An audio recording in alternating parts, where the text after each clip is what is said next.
What up, what up? It's Lupe Fiasco here. The name of the album is Lupe Fiasco's The Cool, second album. Cool comes from a song that was on my first album, Lupe Fiasco's Food and Liquor, titled The Cool, by the character.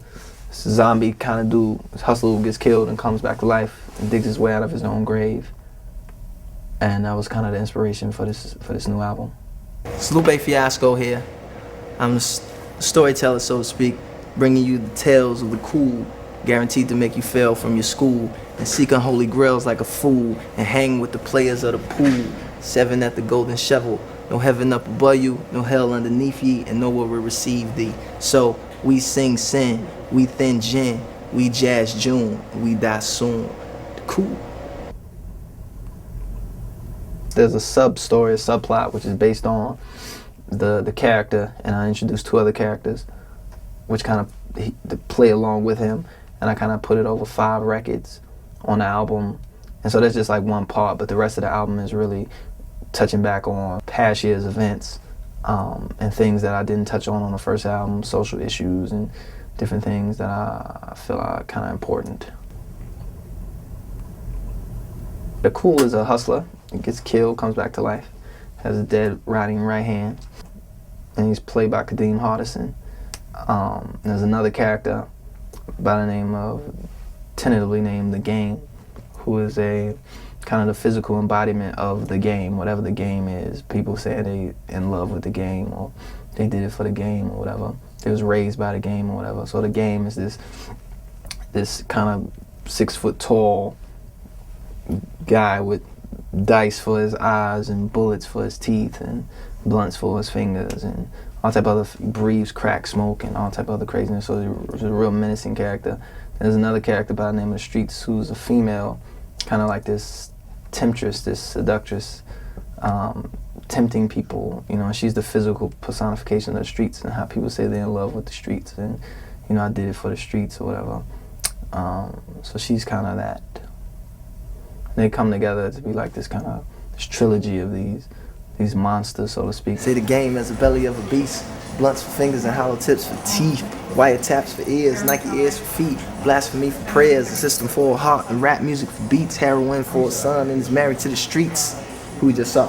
Crack pipes for lungs, and he never sleeps, just spies with dice in his eyes. Loves life cause he likes when it dies. With a baking soda soul, he called for pleasure. Clothes made out of dollar bills that he sold together. He knows, he's clever, jealous his house, all the liquor that's poured out goes right in his mouth. Rides around on a straight bullet, prostitutes, pimps, dope dealers, and killers tied to it to pull it. TV in his head, strippers slide down his legs, and he's known to ride around with the feds, he's out there.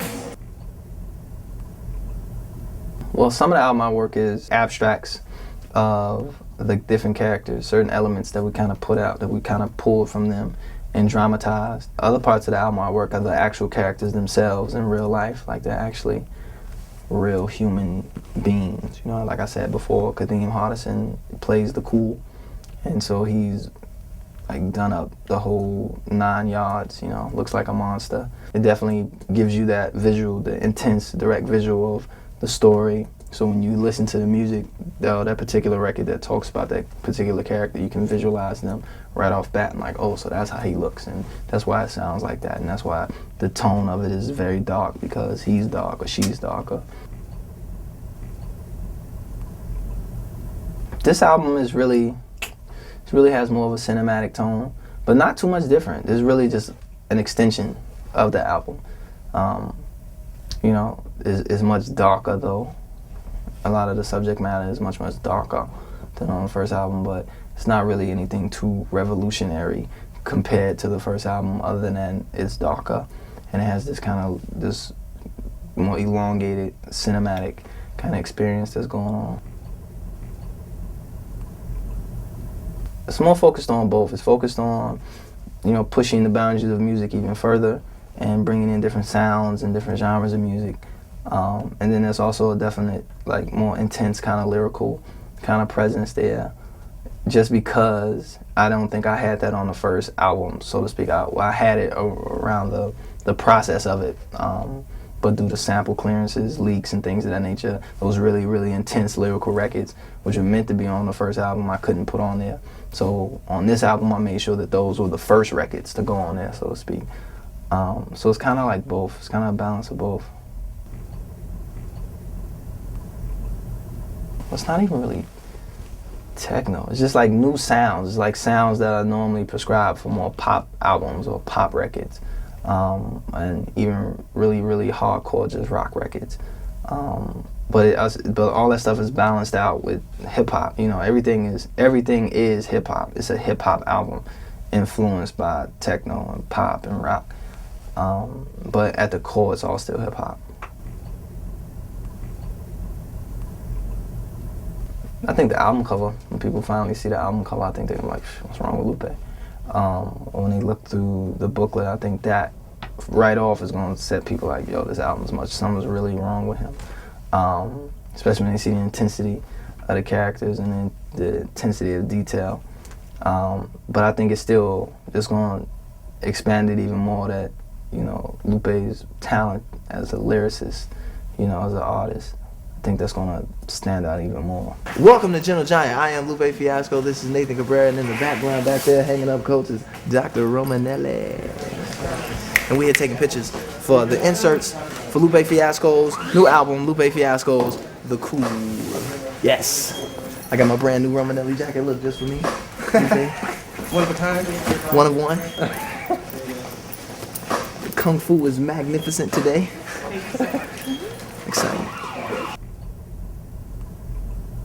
The look of it is very simple, but it's very cryptic. You know, it's very kind of occultish almost, where it kind of has these undertones of like secret society and things of that nature. And I think that compared to the first album, which had me floating in space, is a very different, very drastic kind of 180 of like what people thought of Lupe Fiasco. And it's gonna be like, oh snap. Like, no, it's like night and day. It comes from the song "The Cool" on the first album. It's his first and last words on that song. The song is a narrative until I get to the end of the song, and then he has a dialogue with these two little kids. They put a gun to his head and they ask him, is he scared? I guess scared to die. And he says, I'm a hustler for death. There's no heaven for a gangster. So he's kind of been there. He's kind of been in that realm because he's dead already. He's been there. So it comes from that, and it's kind of becoming like his tagline, kind of becoming like his like almost like his tagline. The stuff that one line kind of embodies the cool and that particular character, a hustler for death, and no heaven for a gangster. His whole situation, why he had to come back and why he's here, because they wouldn't let him into heaven.